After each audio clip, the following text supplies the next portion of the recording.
Hey everyone. Tonight's video is a special one. These are two deeply disturbing stories about family, about trust, love, and the moment you realize the people closest to you may be hiding something unthinkable. Huge thanks to the authors for sharing their pieces and allowing us to experience these unsettling accounts. So get comfortable, turn down the lights, and let's get into some terrifying Reddit horror stories.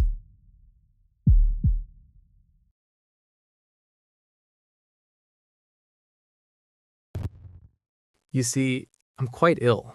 So ill that my husband has hired an entire staff to tend to me in the house because there is so much I cannot do anymore. Every morning, one of my attendants wakes me up and brings me my breakfast and my medication. So many pills that I have to take, but they do seem to help. Sometimes I can sit up in my bed and feed myself, though my hands shake terribly and my muscles are so stiff. Other times, my attendant must sit with me and feed me like I am an infant. It used to be embarrassing when I first started needing so much extra help, but I have become accustomed to it. I'm grateful for my attendants and everything they do for me. After breakfast, the children usually come visit me in my room, my beautiful angels, all with their halos of golden curls and their sparkling blue eyes. They run about the room, laughing and playing chase, jumping on my bed and leaping to the floor. I never caution them or tell them to stop because it warms my heart to see them having so much fun. I have 3 babies, and they will always be my babies no matter how much time passes. My oldest, Jocelyn, is 8. She is starting to look so much like me, I think, with her sharp, pointed nose and her delicate brows, always furrowed in thought. Her cheeks are starting to lose the chubbiness of childhood, and my heart aches to see her growing up so fast. Simon is my middle child and my only boy, and what a boy he is. Wild, unbothered by the rules my husband and I tried to enforce so many times over the years. He has my full pouty lips, and I can tell that when he is older, he will have his father's strong brow and jawline, and he's only 6 years old. He looks to me like a Greek carving out of marble, with the hard lines of his bone structure that are still so softened by the babyishness of his features. But even he looks so grown up to me now. My youngest is Eveline, and she is only 3. She has such a sweet, cherubic little face with her impossibly long eyelashes and her rosy, chubby cheeks. She cannot run as fast or jump as high as her siblings, but she tags along as quickly as her little legs will carry her. She still cuddles with me the most, curling up next to me in my arms when I take my naps before lunch. The sweet smell of her hair fills my nose and sends me off to sleep so peacefully. When the children aren't tearing around my room like whirling dervishes, they often go out to play in the garden. Jocelyn and Simon are always so gentle with Eveline and always make sure to wait for her to catch up. I'm so lucky to have such sweet babies who love each other so much. I used to be able to join them in the garden before I got sick, and sometimes it makes me sad that I'm stuck inside, in my room. I have a rotating cast of attendants who stay with me each day. Understandably so, since I imagine that they all have families to get home to once their shifts caring for me are done. My husband has insisted I have care around the clock, so I have 3 different attendants each day for each shift: morning, evening, and overnight. My attendants help me shower every morning and help me get dressed each day. It means so much to be able to wear clean, fresh clothes every day and not rot away in bed wearing the same gown for days on end. Tiffany, who is one of my favorites, will brush out my long hair and do it up in a lovely French braid for me. I only see her twice a week though, and the other attendants don't seem to want to bother with my hair. It can become quite tangled by the time Tiffany comes again, and she will spend so much time patiently and gently teasing the knots from my hair. Sometimes she'll murmur as she combs and braids, "Miss Margaret, where are those beautiful babies of yours?" I always tell her they must be elsewhere in the house, perhaps playing with their dollhouse or sprawled in the playroom reading books. Tiffany always clicks her tongue and doesn't say anything to that. Of course, in addition to my attendants, I have my doctors. Dr. Phillips is a tall, thin man with graying hair cropped close and big, thick-framed black glasses that always look precariously close to sliding right off the end of his long nose. Dr. Phillips comes to see me every day after lunch to check on me and ask me how I'm feeling. He usually gets the same answer from me every day. Dr. Wilcox, who told me that I can call her Jennifer, is a doctor for my feelings. That's how she explained it to me when we first met. She said that being so sick can bring up all kinds of negative feelings, and she wanted me to feel comfortable sharing with her if there was anything I was struggling with. She never makes much headway with me. I'm always too tired after talking to Dr. Phillips to answer any of her questions. Sometimes I do answer her questions, and she gives me a peculiar look and jots things down in her notebook. I don't know what she does with that notebook after she leaves my room, but I think I'd like to read it someday. Everyone who cares for me wears a uniform. I guess it is mandatory for the agency that my husband hired them from. The only person who comes to see me who never wears a uniform is my friend, Allison. Allison always brings her dog, Fig, who is a huge auburn-colored golden retriever. The first time I met Allison and Fig, I could tell Allison was a little apprehensive. She held Fig's leash tightly in her fist, though you wouldn't guess it from how the leash dangled with plenty of slack. But I noticed these things. Allison said something under her breath to one of my attendants as Fig approached me in my chair. The dog walked right up to me and placed her giant blocky head right in my lap, looking up at me with her soft brown eyes. I lifted a hand and gently patted her head, and then scratched behind her ears, and she closed her eyes and let the full weight of her head settle against my leg. I saw Allison's grip on the leash relax, and I heard her quietly mutter, "Figgy is a great judge of character," to my attendant, who shrugged his shoulders and then looked away, almost irritated. After that first meeting, Allison has brought Fig to visit me every week. If I'm in bed, Fig will jump up and lie beside me, warming me with her silken auburn fur. Allison will always pull up a chair and sit next to me, and she always makes small talk about the weather or tells me a funny story about what Figgy has gotten up to since the last time we met. Allison even reaches out and holds my hand sometimes and gives me a knowing look. She once asked me why I'm sick, and I told her it was better for both of us if she didn't know. But that didn't scare her away. One day, that same attendant who was there during my first meeting with Allison and Fig pulled up a chair rather closer to me and Allison than he normally would and opened up a newspaper to read. The big headline on the front read, "Father of children missing for 3 years petitions to have them officially declared dead." A sad story to be sure. A picture of the father with his children, all beaming at the camera, took up most of the front page. My husband has to travel so much for work that he is rarely able to visit with me. When he does, he often meets with my doctors and they discuss things in hushed tones. I catch snippets as they speak. No progress, no new information, different medication.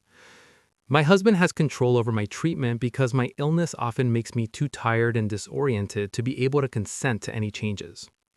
My husband has learned only to come visit me before 5 p.m. because there have been one too many visits after dinner when he had come into my room to see me and something awful has come over me and I have attacked him. Lunged out of my bed or my wheelchair with my hands outstretched, clawing for his throat and eyes as my attendant springs into action to restrain me. Whenever this has happened, my husband refuses to meet my eyes with his, afraid to look at me and acknowledge the real reason why I want to kill him, a reason only he and I will ever know. You see, my morning medications really start to wear off after dinner, and I can't have my evening doses until 7 p.m. As the afternoon turns to evening, I feel my symptoms start to come back. My vision, blurry and unfocused during the day, becomes sharper. The golden light that bathes everything darkens and becomes cold and blue, throwing everything into harsh relief and making my surroundings feel unwelcoming and clinical. My head, so foggy and sluggish all day, begins to clear, and my memories start to come back. I see my attendants for what they really are, employees begrudgingly tasked with watching over me, rather than dedicated and compassionate caregivers. The worst, though, is my children. When they come to visit me after dinner, they no longer look happy and angelic and full of life and laughter. They no longer look the way I want to remember them. Instead, they look the way I am forced to remember them. Jocelyn's scalp is half ripped away from her skull and her left eye is missing. Blood stains her nose and mouth and she has thick purple bruising around her neck. Her head hangs at an odd angle and her legs can only shuffle her forward as she tries to walk on compound fractures with shards of bone piercing her skin. The entire left side of Simon's head has been completely caved in, and he spits and sputters bubbles of blood as he struggles to draw in raggedy breaths. His rib cage is crushed and splintered, and his lungs flap uselessly against his chest wall. And Evelyn, my poor, sweet baby girl, too young to even understand what was happening to her. Her eyes are black, filled completely with dead blood. Her tongue is huge and purple and protrudes from her mouth. She too bears thick bruising around her neck, although this is barely noticeable due to the fact that she now carries her head in her tiny little hands because it was ripped completely from her shoulders. They all come to me and stare at me, crying, "Why, Mama?" It used to drive me mad at first, and more often than not, when they showed up to haunt me, I would claw so deeply at my arms as I screamed in anguish that I ended up bound to my bed in padded restraints while a nurse administered an injection to put me to sleep. Now, I just cry silently. I don't look away because my babies deserve to be seen, but my heart shatters into a million pieces over and over again every night when they come to remind me of what I've done. A trucker found me on the side of the highway 3 years ago, covered in blood. Some of it mine, some of it not. At the emergency room, they tried to get me to tell them what happened to me, but I couldn't. All I could do was scream as I pictured my babies the way I left them before I escaped into the woods. I think I hoped to get lost and die of exposure out there, but instead I stumbled out onto the roadway and nearly got hit by a truck. Dying that way would have been better than I deserved. When the police showed up to question me, the emergency room staff were confused, but then the detective explained. My husband had reported the children, and me, missing that morning, after waking up to find the house empty. He told the police that I hadn't been well lately, hadn't been taking my medications, and he was worried that I may have harmed the children. The police knew as much when they saw me on that gurney, covered in my children's blood, and I couldn't speak to tell them what had happened.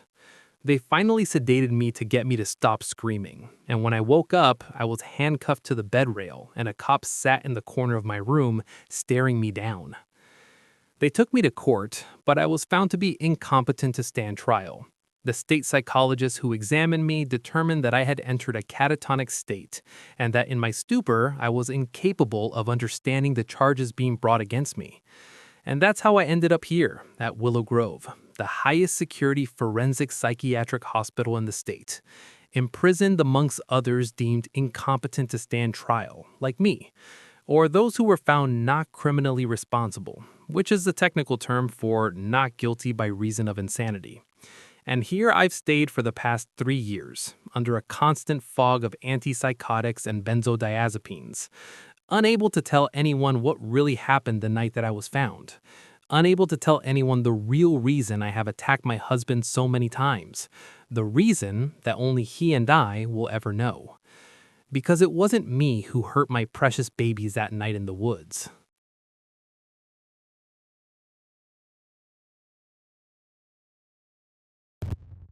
I'd only been dating my girlfriend for 2 months. Honestly, you could hardly even call it a real relationship yet. But strangely enough, she invited me to her cousin's wedding.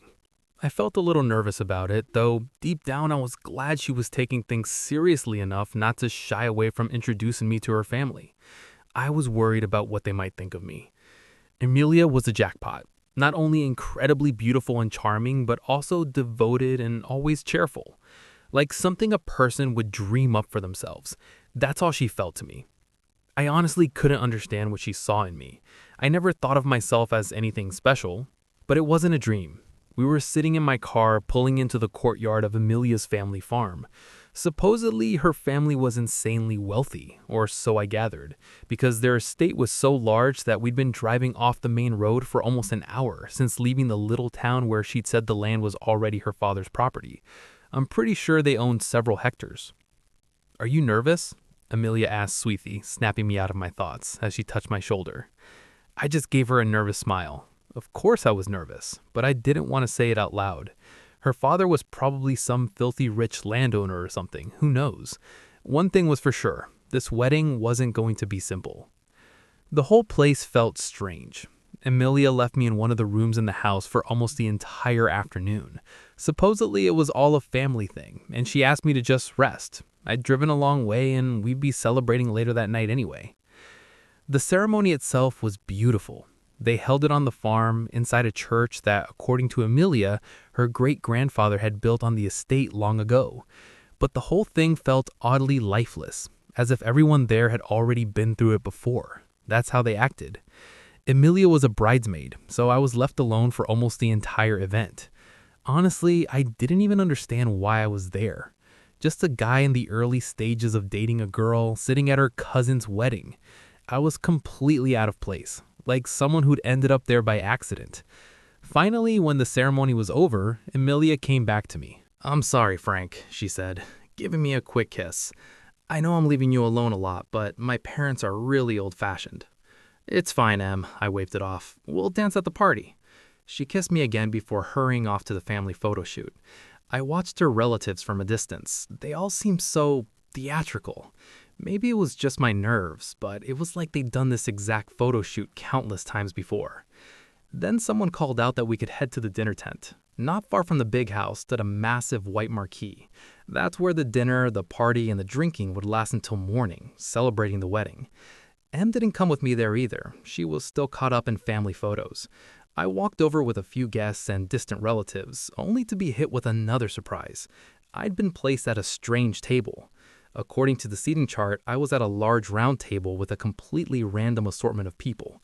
Naturally, Em was seated at the family table, far away from me. This wedding was getting worse by the minute.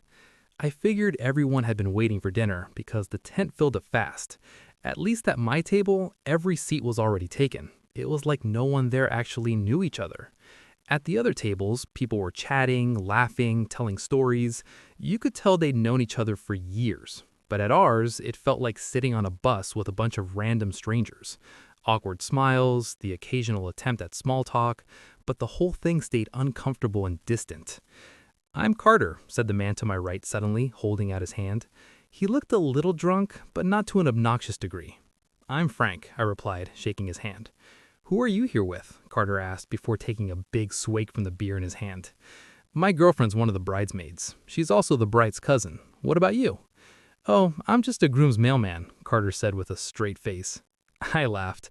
I figured he was joking, or maybe there was just something about this family I didn't get. Either way, sitting there was painfully awkward. Luckily, the food was finally served before long. By then, every table in the tent was full, and everyone seemed to be busy with their dinner. Or at least that's what I assumed they were focused on. The atmosphere was getting livelier. People were drinking, and some had even started dancing. But I still felt out of place. I'd barely seen Em all evening. Why the hell had I agreed to come here? I'd even convinced myself she might introduce me to her father. I'd only seen him once during the wedding ceremony, talking with some older couple, not even glancing in my direction. I decided to head to the bathroom. Besides, after all the drinks I'd had, I was barely holding it in. Outside the tent, there was a small structure set up with old-fashioned outhouse toilets. But the moment I stepped out of the tent, I nearly pissed myself on the spot. An old lady was staring at me in the dark. Her eyes seemed to glint in the moonlight. "Jesus," I exhaled sharply. "You really scared me." The old woman shuffled closer in her little beige suit. I don't like to be rude to the elderly, but she reeked like she hadn't bathed in weeks. Her face was pale and wrinkled, and her yellowish eyes seemed to glow. "Are you feeling all right?" I asked, a little uneasy. "Oh dear," the woman croaked in her raspy voice. "I'm feeling just fine. Did you eat much? Not too much meat, I hope." Well," I stammered awkwardly. "Yeah, I ate." By then, she was right in front of me. Something about her was deeply unsettling, like she was starving for something. She licked her lips, and I could swear I saw drool drip from the corner of her mouth. "Oh, Grandma Zepperu," came a familiar voice from behind me. "Don't start talking nonsense again." It was Em, hurrying over to the old woman. She hugged her and patted her gently. The whole thing was unbearably awkward, like everyone here was out of their minds. "Frank, I'm sorry," Em said, turning to me. "I'll walk Grandma back inside, then I promise I'll spend time with you." I just nodded dumbly. Right now, I just wanted to use the bathroom.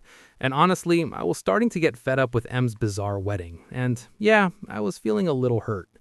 Still, I shouldn't have been mad at Em. The rest of the evening actually went pretty well. Em spent most of the time with me. We finally danced, had a few drinks, and she even introduced me to the newlyweds. They were nice, friendly, down-to-earth people. We didn't talk much, of course. It was their night, and they had plenty of guests to mingle with. But for the first time that evening, I felt more relaxed, not like I was stranded in a sea of strangers.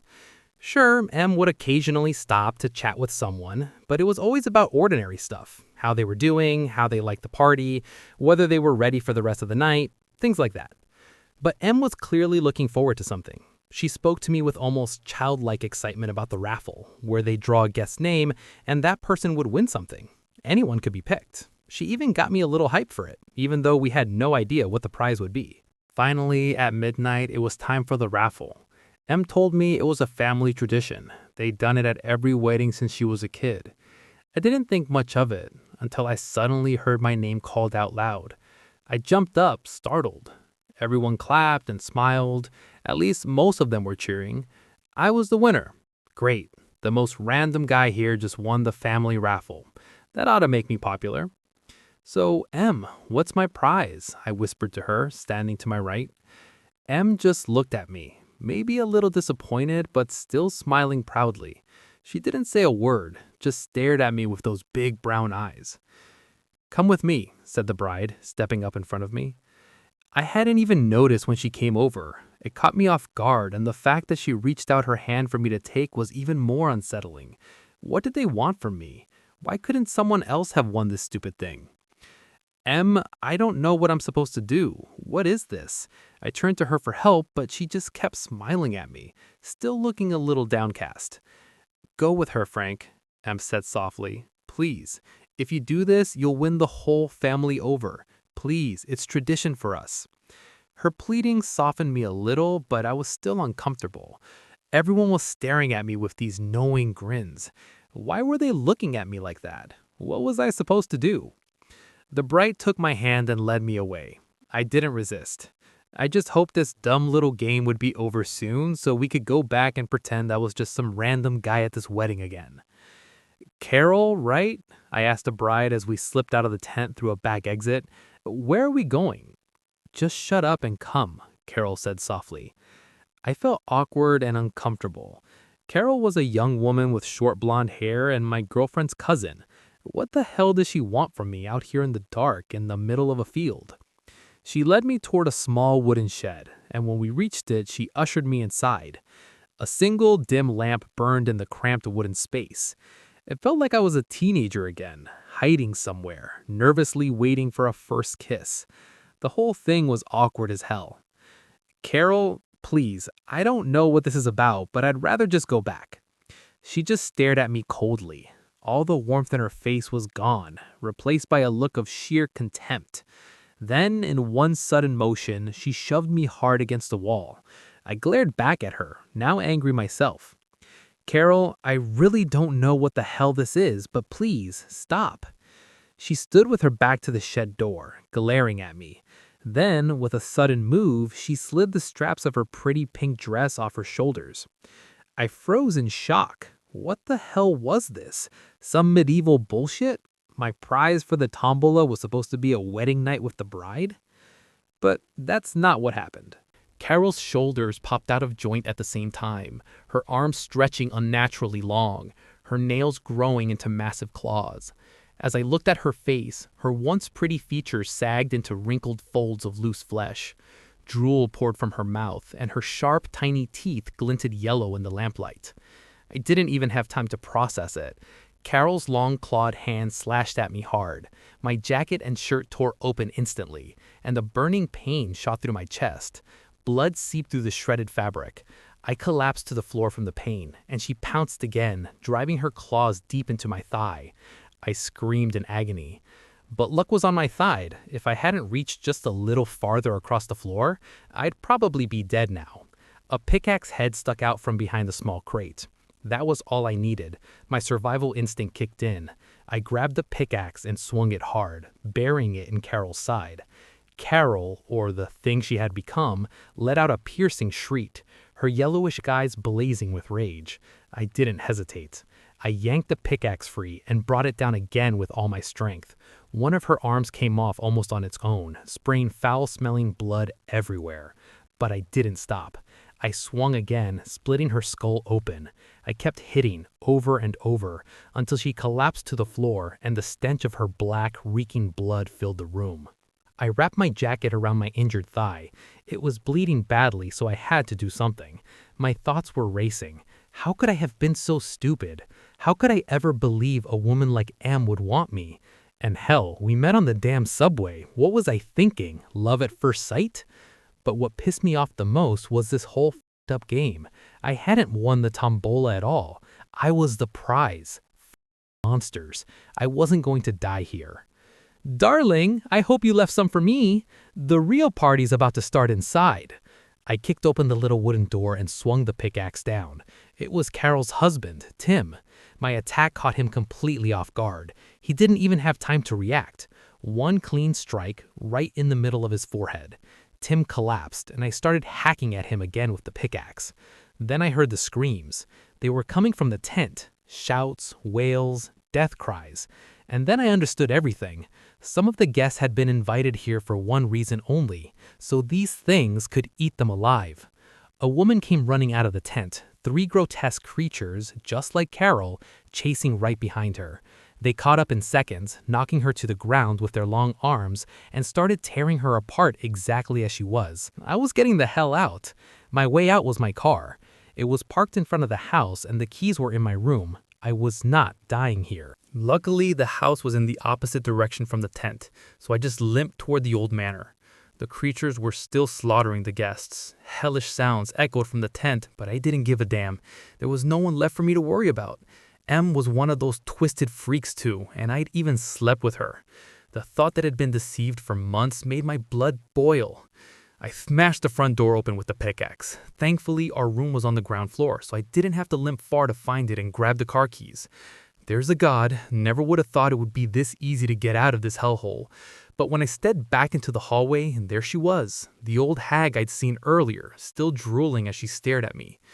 "What do you want, Granny?" I growled, raising the pickaxe. Zebra Granny didn't answer. She just started swelling up, transforming just like Carol had. But this was something else. The hallway walls cracked as her arms shot out, her body twisting into a massive, wrinkled, greasy mound of flesh. I stared in horror at the disgusting transformation, then heard sounds from the other end of the hallway, right behind me where I'd come in. Another creature stood there. It had a long neck and even longer, clawed hands. I moved fast. I jumped back into the room and slammed the door shut. I shoved a small dresser in front of it, then shoved the car keys deep into my pocket so I wouldn't lose them.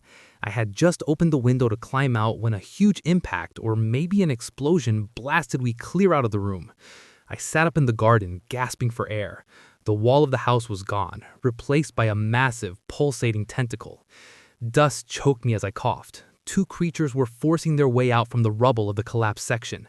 I had to get to the car. I had to get out of this place as soon as possible. As fast as I could, I rushed to my car, my little green Ford. I'd never been so happy to see it. There it was, untouched. The moment I jumped inside, the ground began to shake. This was my last chance to get the hell out of here, but when I turned the key and switched on the headlights, my stomach dropped.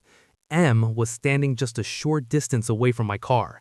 She looked human, but her face and mouth were smeared with blood. I just stared at her and betrayed. "Frank, you can't leave," Em shouted. "Oh, I'm leaving, and no one's going to stop me," I yelled back, my voice sharp with anger. "Frank, please," she continued. "You don't understand. Zepro isn't just anyone. He's the creator." I listened to her rambling in disgust, but then the ground shook again. My car jolted violently, and Em could barely keep her balance as everything trembled around us. "Frank," she screamed. "Please, something terrible will happen if you can't feed on your insides. Please." "Ask your mother," I muttered under my breath and slammed my foot on the gas. It could have been pure coincidence, or maybe the universe lining things up just right. But the moment I hit Em with the car, the massive family house exploded. Her black, reeking blood splattered across my windshield, then spattered under my tires, jerking and spinning the car. That's when I saw what had taken the house's place. The building's remains were flung into the air, bricks, beams, chunks of wall crashing down everywhere. And in its place, a mountain of writhing flesh was growing.